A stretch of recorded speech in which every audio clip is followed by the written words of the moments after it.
নতুন নাম নিয়ে আসছে শেখ জামাল ধানমন্ডি ক্লাব। প্রস্তাবিত নাম ধানমন্ডি স্পোর্টস ক্লাব। শেখ হাসিনা সরকারের পতনের পর দুর্বৃত্তরা লুটপাট চালায় ক্লাবটির ভেতর, নিয়ে যায় ক্লাবটির 19টি ট্রফি, এসি, স্পোর্টস সামগ্রী সহ আরও অনেক কিছু। 2010 সালে প্রতিষ্ঠিত ক্লাবটি কি এবার অংশ নিতে পারবে পেশাদার লীগ ফুটবলে? হাসান মেহেদীর রিপোর্ট। নিস্তব্ধ মাঠ, খাকা অবস্থা বিরাজ করছে শেখ জামাল ধানমন্ডি ক্লাবে। একটা সময় যেখানে শোরগোল লেগেই থাকতো, সেখানে এখন শূন্যতা আর হাহাকার।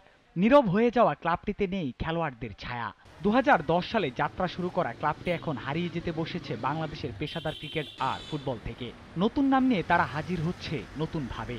এলাকা থেকে অনেক ডিস্টার্ব আছে, প্লাস এলাকার লোকজন তারা আছেন, তারা চাচ্ছেন না কি আর কি টাইপের হোক, যার কারণে শেখ জামাল নাম থাকার কারণে এটাকে উপরে আক্রমণ হয়েছে। শেখ হাসিনা সরকারের পতনের পর দেশব্যাপী চলে দুর্বৃত্তদের লুটপাট। বাদ যায়নি শেখ জামাল ধানমন্ডি ক্লাবও। ধ্বংসযজ্ঞ চালানো হয় ক্লাবটির অভ্যন্তরে। ধানমন্ডি 8 নম্বরে ক্লাবের প্রবেশ মুখেই ছিল শেখ জামালের একটি মুরাল। সেটিও এখন আর নেই। নেই গেইটের উপরে থাকা ক্লাবের নাম ফলকও। ক্লাবটির নাম প্রকাশে অনিচ্ছুক এক কর্মকর্তা জিটিভিকে জানান, 19টি ট্রফি সহ চুরি হয়ে গেছে ক্লাবটির সবকিছু। দুটা ক্লাবই আপনার এত ট্রফি, ইন্টারন্যাশনাল এবং ন্যাশনাল ট্রফি আমাদের ক্লাবের ছিল, তাই না? সব ট্রফিগুলো নিয়ে গেল। Botany Kings Cup champion trophy ছিল, সেটাও নিয়ে গেল। এই ট্রফিগুলো তো আপনার অনেক ঐতিহ্য ছিল, হিস্ট্রি ছিল।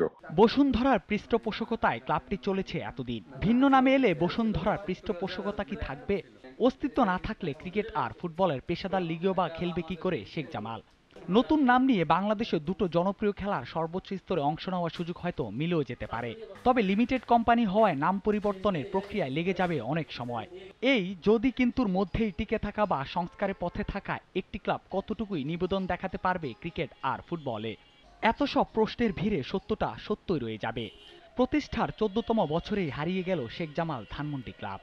আপনার তো তাহলে আপনারা প্রিমিয়ার লিগে আর খেলছেন না এবার? জি না, খেলছি না। মানে আমি কি তাহলে এটাই ধরে নিব যে শেখ জামাল ধানমন্ডি ক্লাব আর এক্সিস্ট করছে না? না, করছি না।